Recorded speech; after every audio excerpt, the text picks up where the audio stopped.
ناظرین محترم، آج ہمارا موضوع ہے کہ مسلمانوں اور یہودیوں کے درمیان اصل جنگ کیا ہے۔ در حقیقت بیت المقدس تین مذاہب کی مقدس جگہ ہے۔ مسلمانوں کا قبلہ ہے، عیسائیوں کے لیے یسوع مسیح کی جائے ولادت ہے اور یہودیوں کے لیے ہیکل سلیمانی کی جگہ ہے۔ تو شروع کرتے ہیں حضرت ابراہیم علیہ السلام سے، جن کے دو بیٹے تھے، اسماعیل اور اسحاق۔ اسحاق علیہ السلام کے بیٹے تھے حضرت یعقوب علیہ السلام۔ یہیں سے اسرائیل کی کہانی شروع ہوتی ہے۔ اسرائیل یعنی اللہ کا بندہ، اور یہ لقب حضرت یعقوب علیہ السلام کو دیا گیا۔ حضرت یوسف علیہ السلام جب عزیز مصر بنے تو آپ کو حکم ہوا کہ اپنے تمام خاندان یعنی آل یعقوب کو مصر بلایا جائے، اور مصر کی سرزمین کا ایک محسوس حصہ ان کے لیے مختص کیا گیا، اور اللہ کی طرف سے کہا گیا کہ اے آل یعقوب، اس سرزمین میں تمہارے لیے برکتیں ہیں۔ حضرت یوسف علیہ السلام 12 بھائی تھے، اس لیے اللہ تعالیٰ نے ان کے لیے 12 چشمے جاری کیے، اور یوں اس سرزمین کا نام حضرت یعقوب کے لقب سے اسرائیل پڑ گیا، جسے آج یروشلم بھی کہا جاتا ہے۔ حضرت یوسف کے بھائی یہودا کی نسل آگے بڑھی تو اس میں سے آنے والے تمام بنی اسرائیلی یہودی کہلائے۔ وقت گزرتا گیا اور حضرت موسیٰ علیہ السلام کا دور آیا۔ جب فرعون نے مصر کی زمین آپ پر تنگ کی تو بنی اسرائیل کے ساتھ آپ کو مصر سے نکلنا پڑا۔ اس دوران بنی اسرائیل پر اللہ تعالیٰ کی بہت سی کرم نوازیاں بھی ہوئیں، اس میں من و سلوہ، چشموں کی بہتات، مچھلیوں کے شکار کا ذکر قرآن پاک سے بھی ملتا ہے، اور وہیں ہمیں ایک گائے کا ذکر بھی ملتا ہے جس کے لوتھڑے سے مردے نے اللہ کے حکم سے زندہ ہو کر اپنے قاتل کا بتایا۔ اس گائے کی نشانیاں اللہ تعالیٰ نے قرآن پاک میں بیان فرمائیں، جو کہ ایک سرخ مائل رنگت کی گائے تھی، اور ایسی گائے آج بھی یہودیوں کے نزدیک مقدس مانی جاتی ہے۔ حضرت موسیٰ علیہ السلام کے بعد دیگر نبی آئے۔ اس دوران میں حضرت موسیٰ علیہ السلام اور ان کے دور کی کچھ باقیات، تورات، من و سلوہ کا کچھ حصہ بنی اسرائیل نے ایک صندوق میں محفوظ کر لیا۔ یہ اللہ کی طرف سے حضرت آدم کو دیا گیا ایک خاص صندوق تھا، جو نسل در نسل نبیوں کے پاس رہا، جسے تابوت سکینہ کے نام سے پکارا گیا، اور یہ یہودیوں کو اپنی جان سے بھی زیادہ عزیز ہے۔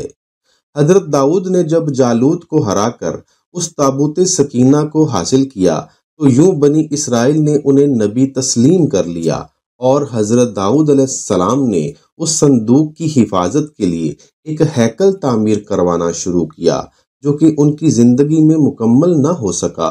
ان کے بیٹے حضرت سلیمان علیہ السلام نے جنوں کی مدد سے اس کو مکمل کروایا، اور اسی دوران میں آپ کی وفات بھی ہو گئی۔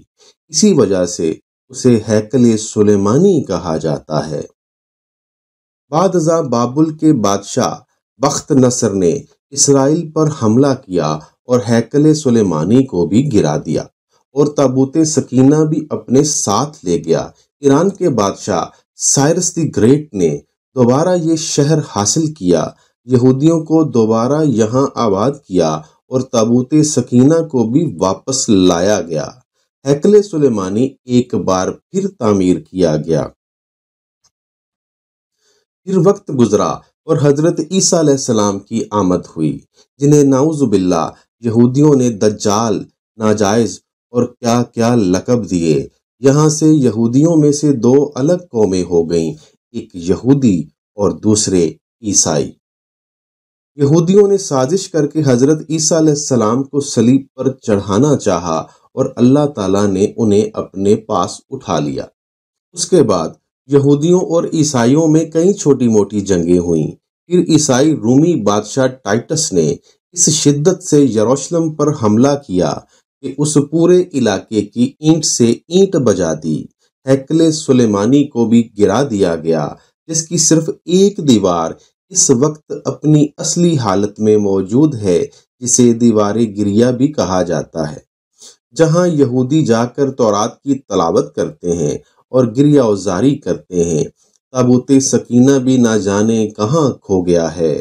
ٹائٹس کے حملے کے بعد یہودی آخری نبی کے انتظار میں تھے، کیونکہ اللہ پاک کا ان سے وعدہ تھا کہ انہیں پھر عروج بخشا جائے گا۔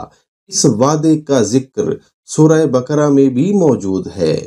قرآن مجید میں فرمایا گیا ہے کہ اے بنی اسرائیل، ان نعمتوں کو یاد کرو جو تم پر نازل کی گئیں اور اپنا وعدہ پورا کرو، یعنی ایمان لاؤ تاکہ ہم بھی اپنا وعدہ پورا کریں۔ قیامت کی نشانیوں میں سے ایک نشانی یہ بھی ہے کہ ہیکل سلیمانی کی تیسری دفعہ تعمیر ہوگی، جو کہ 2 دفعہ پہلے ہو چکی ہے۔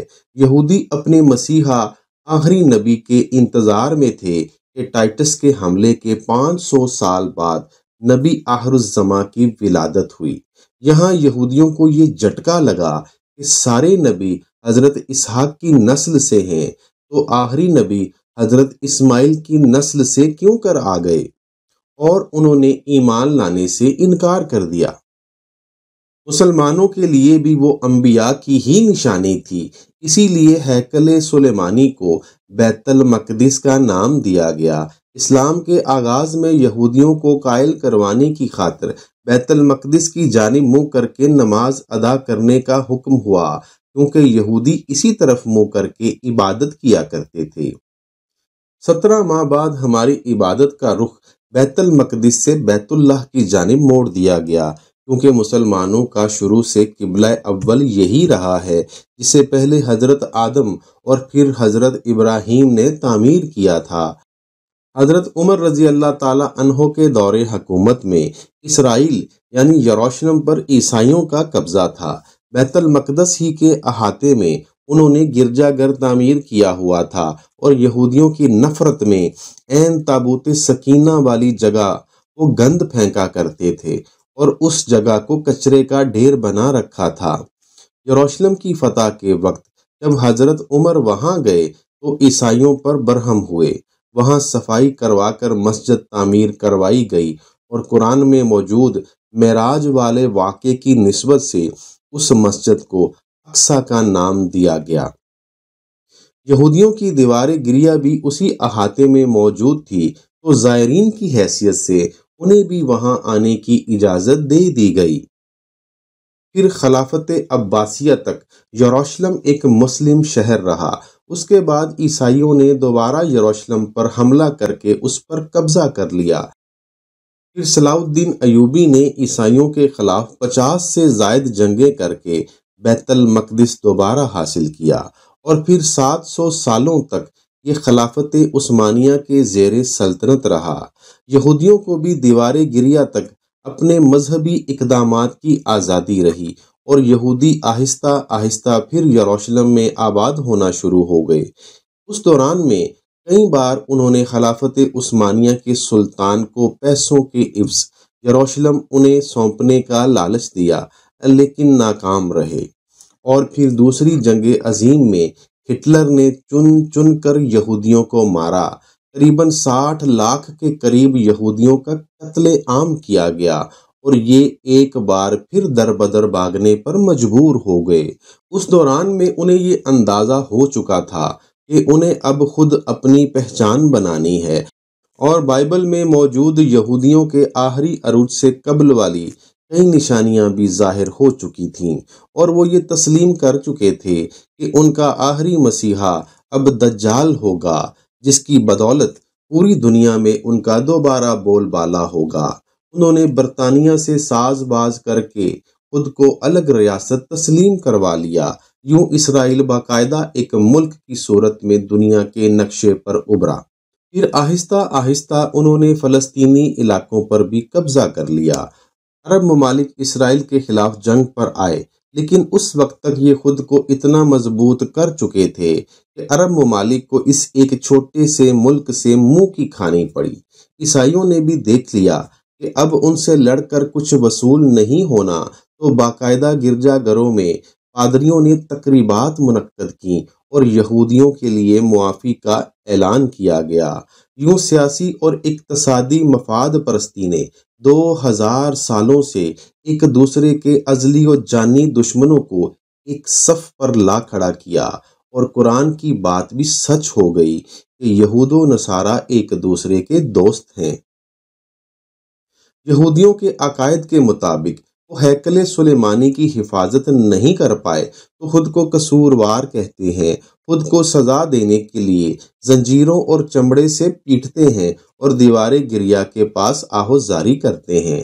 وہ ایمان رکھتے ہیں کہ تیسری بار انہیں پوری دنیا پر حکمرانی حاصل ہوگی، اس کے لیے انہیں مسجد اقصی کو گرانا ہوگا، جس کی تیاری وہ کر چکے ہیں۔ کب سے مسجد اقصی کے نیچے بارودی سرنگیں بچھا دی گئی ہیں۔ اس کے بعد ہیکل سلیمانی تعمیر کر کے تابوت سکینہ وہاں رکھنا ہے۔ تابوت سکینہ بھی وہ دوبارہ حاصل کرنے کا دعویٰ کر چکے ہیں، لیکن مسئلہ تھا سرخ گائے کا، کیونکہ ان کے عقیدے کے مطابق وہ ناپاک ہیں، اور جب تک پاک نہیں ہو جاتے ہیکل سلیمانی تعمیر نہیں کر سکتے، اور پاک ہونے کے لیے سرخ گائے کی قربانی دینا ہوگی۔ وہ گائے جس کی نشانیاں قرآن پاک میں بیان کی گئیں، وہ اس وقت بھی انہیں ڈھونڈنے میں مشکل ہوئی تھی۔ اب بھی 100 سال تک وہ ویسی ہی گائے کی تلاش کرتے رہے، اور آخر کار انہوں نے اس سرخ گائے کو حاصل کر لیا۔